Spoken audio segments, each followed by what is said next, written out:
मेरा नाम समीना था। मैं शादीशुदा औरत थी, मगर घर के हालात कुछ अच्छे नहीं थे। शौहर इमरान दुबई में काम करता था। 3 साल से परदेस में था।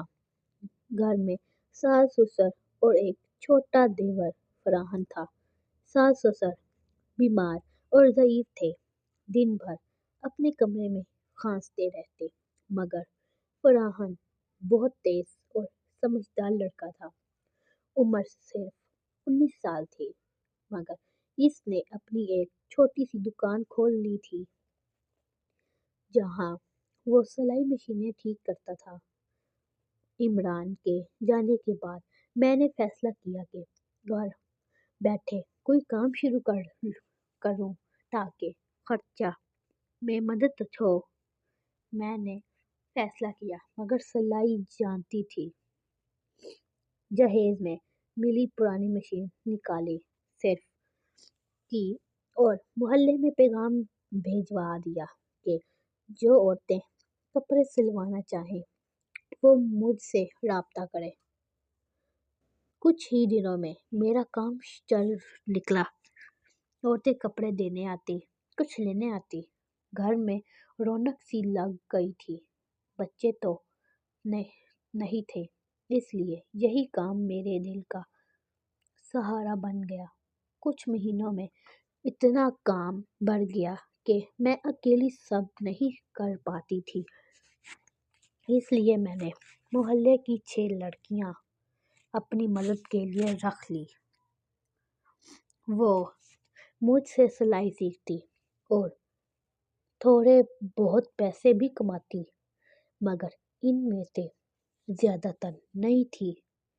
किसी ने किसी की सुई उंगली में चुभ जाती, किसी की मशीन कपड़ा निगल जाती। यूं रोज किसी न किसी की मशीनें खराब हो जाती। एक दिन एक लड़की राबिया की मशीन बंद हो गई। मैंने बहुत कोशिश की, मगर ठीक ना हो सकी। मजबूरन मैंने उससे कहा कि कल किसी से ठीक करवा लेना। वो घर जाने लगी तो इत्तेफाक से फराहन आ गया। वो दुकान से सीधा दोपहर का खाना खाने आता था। राबिया को जाते देखा तो पूछने लगा, क्या हुआ, इतनी जल्दी क्यों जा रही हो? राबिया ने कहा, मशीन खराब हो गई है। भाभी ने कहा है किसी से ठीक करवा लो, कल आऊंगी। फरहान ने हंसते हुए कहा, ये क्या बात हुई? बाहर से क्यों ठीक करवाओगी? घर में बंदा बैठा है ना। राबिया ने कहा, अगर तुम ठीक कर दो तो बहुत मेहरबानी होगी, वरना अब्बा को बड़ी मार्केट से ले जाना पड़ेगा। फरहान बोला, तुम्हारी मशीन तो जंग लगने से जाम गई है, इसे रवा करना पड़ेगा। वो मुस्कुराकर बोला, ले आओ, मैं अपने कमरे में ठीक कर दूंगा, औजार वही हैं। मैं किचन में मसरूफ थे। कुछ देर बाद राबिया बाहर आई, कहने लगी, भाभी मशीन ठीक हो गई है। मैं खुश हो गई कि चलो काम आसान हो गया। कुछ दिनों बाद मैंने देखा कि एक एक करके सब लड़कियों की मशीनें खराब होने लगी और सब के सब फरहान के पीछे। वो दोपहर को आता और लड़कियां बहाने बनाकर इसके पास जाने लगती। मैंने पहले तो ज्यादा तवज्जो ना दी, मगर दिल में एक खटक सा जरूर महसूस हुआ। एक दिन मेरी अपनी मशीन खराब हो गई। कपड़ों का ढेर लगा हुआ था। मैंने फरहान को बुलाया। इसने मशीन देखी और बोला, भाभी आपकी मशीन तो जंग लग चुका है, रवा करनी पड़ेगी।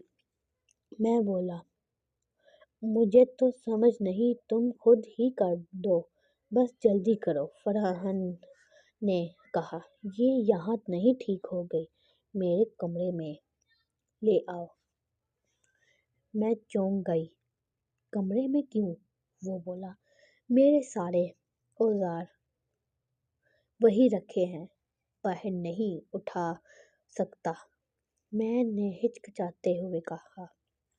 ہاں، کر دے، کام جلدی ختم کرنا تھا۔ مشین اٹھا کر اس کے کمرے میں گئے، مگر وہاں جا کر اس نے ایسی بات کہی کہ میرے ہوش اڑ گئے۔ میں فوراً باہر نکلی آئی، دل دھڑکنے لگا۔ میں سیدھا اپنے ساس سسر کے کمرے میں گئی اور سب کچھ بتا دیا۔ ساس نے کہا، بچہ ہے، نادانی میں کہہ گیا ہوگا۔ ماں نے کہا، بچہ نہیں ہے، جوان ہو گیا ہے۔ اس سے پہلے کہ کوئی غلطی ہو جائے، اس کی شادی کر دیں۔ اگلے دن جب ساس سسر نے فرحان سے بات کی تو وہ فوراً راضی ہو گیا۔ میں نے رابعہ کا ذکر کیا۔ وہ تو جیسے اسی لمحے کا منتظر تھا۔ 6 ماہ کے اندر رشتہ طے ہو گیا، نکاح ہو گیا۔ رابعہ ہماری بہو بن کر آ گئی۔ اب ہم دونوں مل کر کپڑوں کی سلائی کرتے تھے۔ گھر میں برکت آ گئی ہے اور سکون بھی۔ سبق: جب لڑکا یا لڑکی جوان ہو جائے تو ان کی شادی میں تاخیر نہیں کرنی چاہیے، ورنہ خاموشی سے ایسے مسائل جنم لیتے ہیں جنہیں روکنا مشکل ہوتا ہے۔